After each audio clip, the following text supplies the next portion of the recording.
It was unusual for Stradivari to covet one violin so much and refuse to sell it in his life.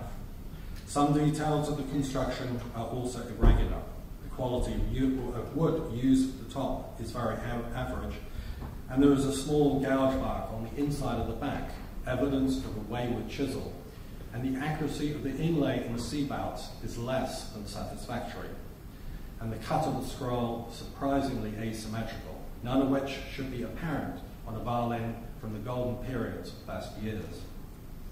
The varnish is, however, unmistakably Cremonese and undoubtedly from the Stradivari workshop. The controversy rages even today, with results from the science of wood dating, known as dendrochronology, remaining inconclusive and interpreted to the advantage of the opposing sides.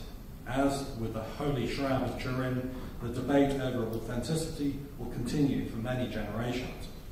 But for true believers, suggesting that Stradivari did not make the Messiah is no less blasphemous than inferring that the Mona Lisa was in fact painted by Da Vinci's great Auntie Maud. Around 1722, the curtain begins to fall on the golden period, and most instruments produced by the Stradivari workshop now show the hands of other craftsmen. Many of these late period violins, with the exception of some exquisite examples, forego the elegance of line for a degree of squareness and a varnish that often lacks the luster and transparency of former years. Stradivari's own distinctive work is less numerous and often fails to rise to the accustomed level, at times lacking in truth and symmetry, even the back and front disagreeing in cut. Stradivari eventually resigns the greater share of work to his sons, Francesco and Omobono, and among others, Carlo Bergonzi. However, we cannot fail to admire the continued struggle, still clinging to his beloved calling until the very end. It is in these final years when he occasionally but proudly broke his age on the labels, but with failing eyesight and control of the knife playing havoc in all directions, we sadly witness the evidence of his advancing age.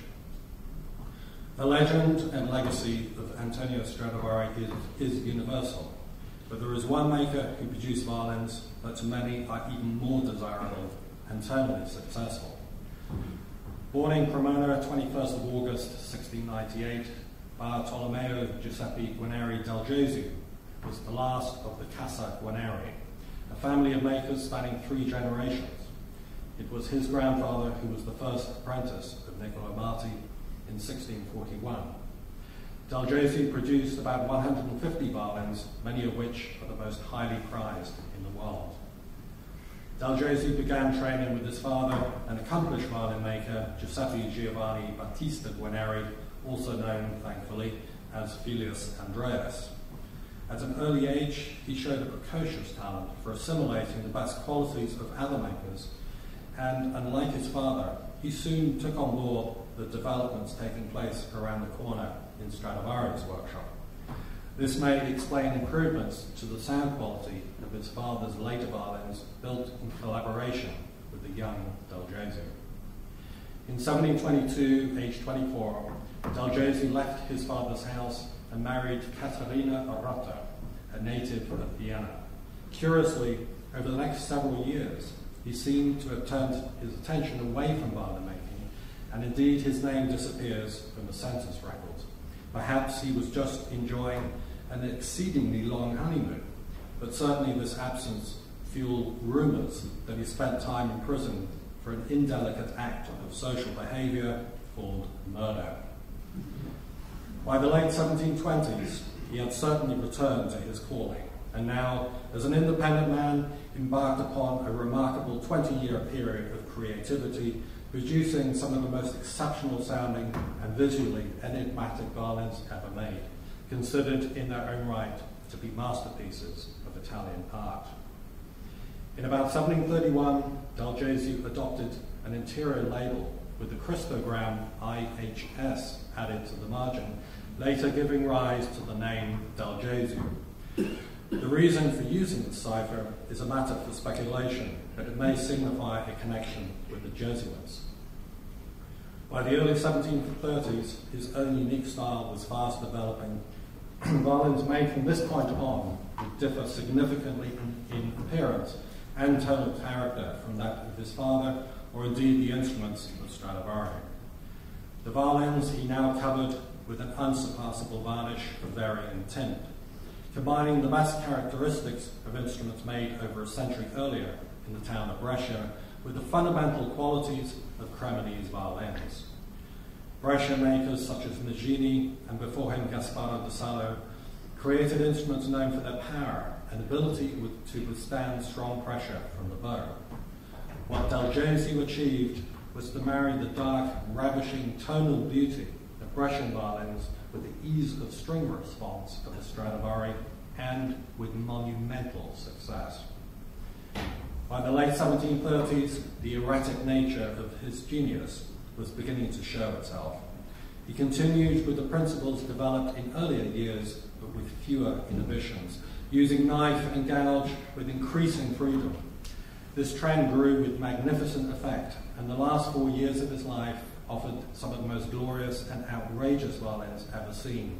The heads are demonically exaggerated, the sound holes cut so freely, almost gothic in distortion.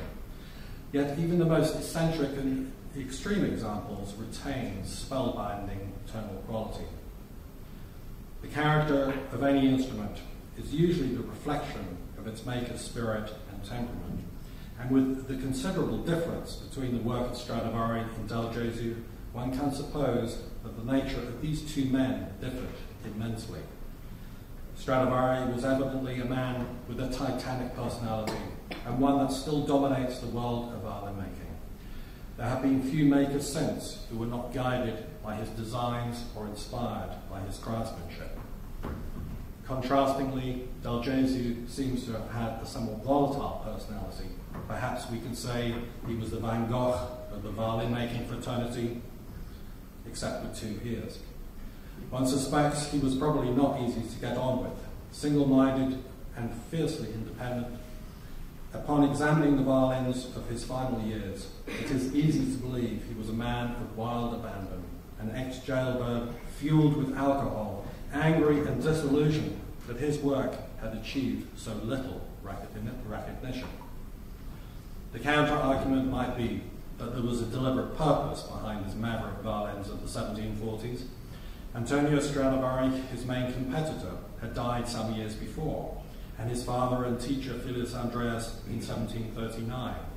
Perhaps an enormous weight had been lifted from his shoulders, and he now enjoyed a sense of freedom, allowing his own unique creative style to flourish.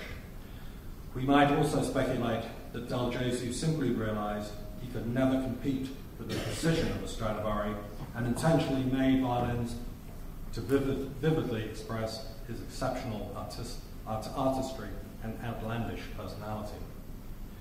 The violins by Stradivari were extremely popular during his day, but Del Gesu's remained backstage until the legendary violinist Niccolo Paganini brought them to the world's attention in the 1820s. Besides being the greatest violinist of his day, Paganini was a man with a gargantuan gambling problem and debts to match. It is said that he sold all his violins to meet creditor demands, but was fortunate to have been lent at Del Gesu by a Swiss collector, Monsieur Livron.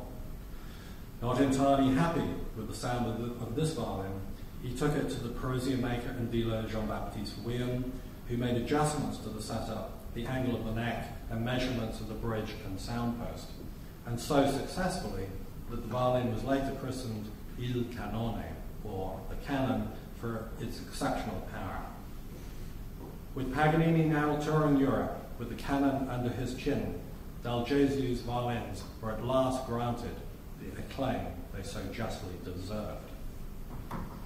For the top violin soloist, the choice between a Stradivari and a Del Gesu is often determined by the individual style of playing. Cellists, however, are presented with different options between the larger, boisterous and tonally dark instruments of the Venetian school or the elegant, lighter models of the Cremonese. But for cellists, the choice is not just a matter of tonal preference. There are also physical considerations. as the larger Venetian instruments take more power to bring the strings to full resonance. Pablo Casals, the legendary Catalonian cellist, was a man of slight physical stature, but managed to handle a sizable cello, won by the Venetian maker Matteo Cafrilla. He did play at one time a Stradivari, but complained after performances that there were too many egos on the stage.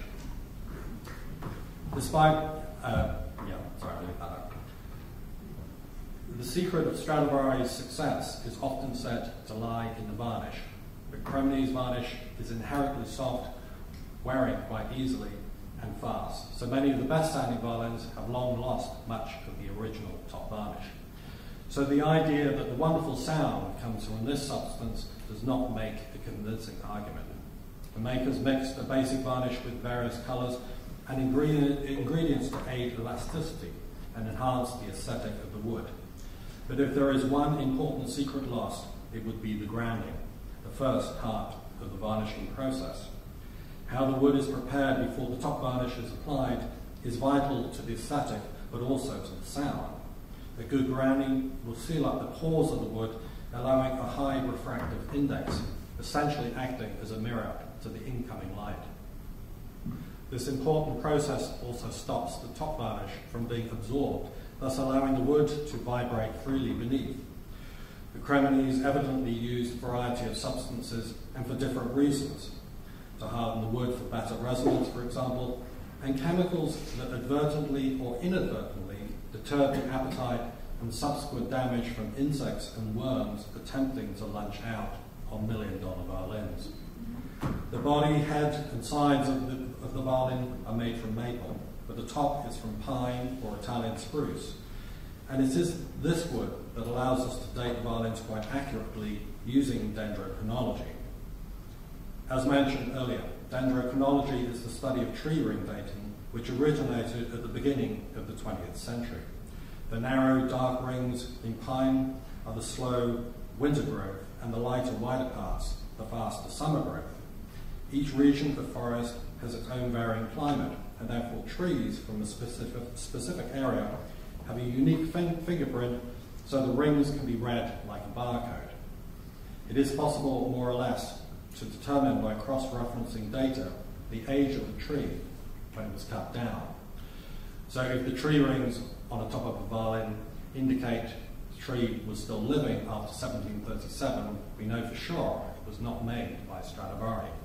We can also determine from dendrochronology that while other makers bought wood from local distributors and varying origins, Stradivari, at least during the golden period, selected wood from one specific area.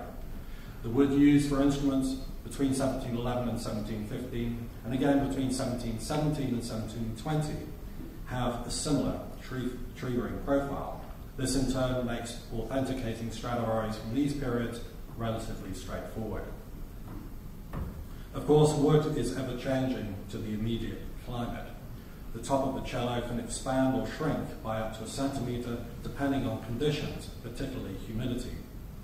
Makers of today try to use pine wood that has been seasoned for several decades to aid stability, but we know again from dendrochronology that Stradivari used relatively fresh wood, in some cases from trees felled only 8 or 10 years before. An instrument will usually improve in tone over the centuries through oxidization of the wood as the lignum naturally dries out. But there is no doubt that the sound of an instrument develops significantly if it is played by a fine musician. For this reason, the violin makers of today are always keen to find the best musicians to play their newly constructed instruments. So it can be said that violins do exponentially develop and tonally improve in the hands of accomplished players, and inevitably the instruments of Stradivari and Gesu have benefited in so many ways from being the chosen instruments of the world's top soloists. About 100 Gesu violins and some 600 violins, violas and cellos by Stradivari survive today, standing as a monument to their génie. It is difficult to estimate how many have been lost to the destructive hand of time, and if many more were lost from one period than another. In arriving at an estimate, it is tempting to apply a Darwinian theory, the survival of the fittest. As Stradivari's career developed, so did the quality of instruments improve. Desirable not only to musicians, but to the very best, to the connoisseurs, the aristocracy, and wealthy who had the financial means to properly maintain the instruments and thus secure their survival. Conversely, however, the mansions, palaces, and castles, where the finer instruments often resided, were the favoured buildings on which warring armies to train their cannons. Swine feel no compunction when they tread on pearls. At a guess, Stradivari and his assistants constructed in the region of 1,100 instruments in total, and one could logically argue that during the last 100 years, the instruments that suffered the lowest attrition rate are the ones that appealed most to musicians and collectors alike, namely those of the Golden Period. However, the falling bonds of 2 world wars offered no such prejudice.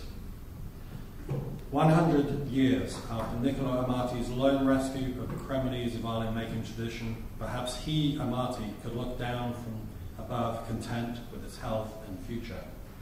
Although Stradivari was in his twilight years, Francesco and Omobono were carrying the artistic torch for the family.